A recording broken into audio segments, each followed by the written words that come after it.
আগেই রব উঠেছিল মামদানিকে ঠেকানো যাবে না, ঠিক তাই হলো। জয়ী হলেন নিউ ইয়র্কের মেয়র হিসেবে। এটি কেবল একটি বিজয় নয়, ইতিহাসও। কারণ এ যাবৎকালের প্রথম কোনো মুসলিম মেয়র পেল বিশ্বের গুরুত্বপূর্ণ এ শহর। এর আগে নির্বাচিত মেয়রদের মধ্যে তিনি বয়সেও সবচেয়ে ছোট।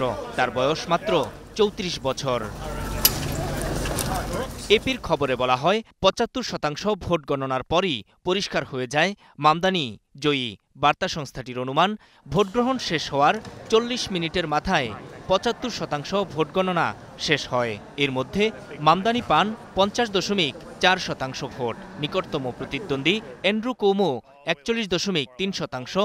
অপরদিকে রিপাবলিকান প্রার্থী কার্টিস স্লিওয়া পান মাত্র ৭.৫% ভোট। মামদানিকে ঠেকাতে মাঠে নেমেছিলেন স্বয়ং মার্কিন প্রেসিডেন্ট ডোনাল্ড ট্রাম্পও। নির্বাচনের মাত্র একদিন আগে ভোটারদের হুমকি দিয়েছিলেন মামদানিকে যেন তারা ভোট দিয়ে জয়ী না করেন। যদি জয়ী করেন তাহলে নিউ ইয়র্ককে তহবিল বরাদ্দে কাটছাঁট করবেন তিনি। কিন্তু ট্রাম্পের সেই হুমকি ধামকিকে বৃদ্ধাঙ্গুলি দেখিয়ে ঠিকই মামদানিকে ভোট দিয়েছেন ভোটাররা।